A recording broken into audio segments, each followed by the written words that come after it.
Welcome to VOSARD, the Voluntary Organisation for Social Action and Rural Development. We are a non-governmental and non-profit organisation aiming to transform the lives of the poor, marginalised and underprivileged groups in society. VOSARD was founded in 1998 and is operating in the hilly and rural areas of the Idukki district of Kerala state in South India. Our goal is to change society from within.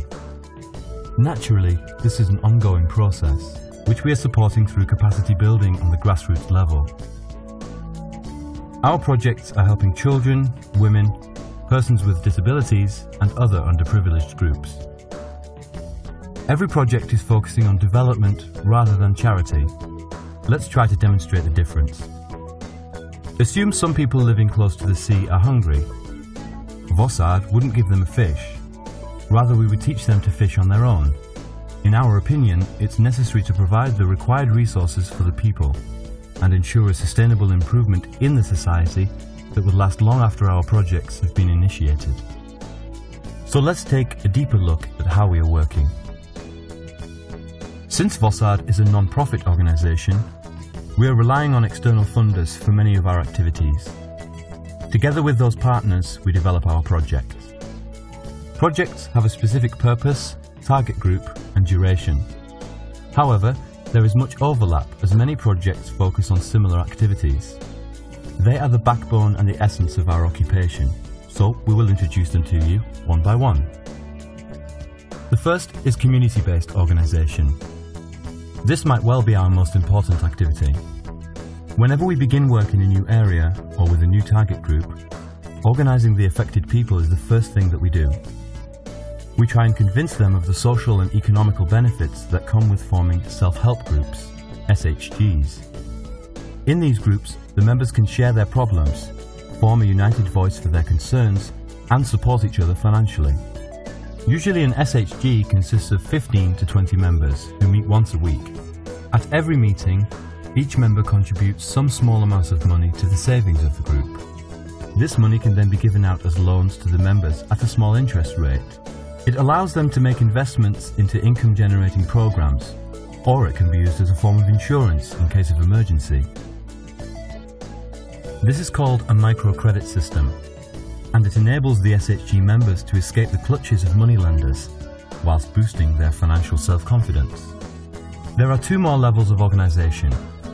These are known as cluster units and apex link federations. They always consist of elected representatives of the lower units and allow organisation on a larger scale. To give you some numbers, until today, VOSARD has helped around 10,000 families to form 525 SHGs, 30 clusters and 3 apex links. Besides the microcredit system, this structure brings further advantages. Let's say, for example, that the government launches a new supporting scheme for marginalised farmers or to empower women. This scheme will be unavailable to many of them because they do not know about it or they don't know how to get access to it. Now VOSARD can give one information session at the Apex Link meeting, and within a month the information will reach all the farmers at the grassroots level. It's fast and efficient. Number 2. Rehabilitation of people with disabilities. VOSARD has been working with and for disabled people since 2001. In our services, we focus on a strategy called Community-Based Rehabilitation.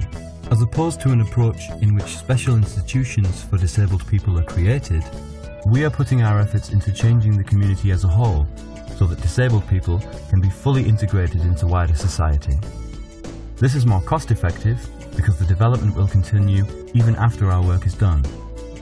The disabled people play an active role in their integration process and are not simply passive recipients. We are facilitating this transformation by coordinating the efforts of the disabled people themselves, their families and communities. To this end, we are setting up SHGs again and conducting awareness workshops and training. Number 3. Children and youth programs. Children and youth belonging to marginalised sections in society are given special attention for their education, socialisation and overall development. Educational support is, for example, given in the form of career guidance seminars, awareness programs and counselling services. In some cases, we are also financing education and schooling materials. Number 4. Improvement of living conditions.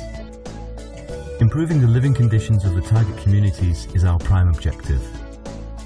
VOSARD makes all possible efforts for supporting and directing marginalised families towards economic development and sustainability. One method of achieving this is to supply loans and subsidies for income-generating activities through our external partners. For a small farmer, this could be purchasing a cow or constructing a vermicompost unit. Over time, the additional income is then used by the farmer to pay back the loan to his self-help group and not to us or our partners. This gives him direct ownership and supports the community as a whole. And finally, number 5, supporting services. This category describes the work of our 2 24-hour telephone helplines and our 2 counselling centres. The helplines offer services for children and women in distress. They are operated around the clock so that help is just a phone call away. For many social problems occurring in society, a solution can be found by professional counselling. One of our centres is open to anyone, be it premarital couples, people who need career guidance, or families. The other one is meant particularly for women seeking legal advice. We hope that this animation has given you an impression of what we are striving for and how we hope to accomplish it. For more information on specific projects and recent events, please visit our website or Facebook page. Thank you.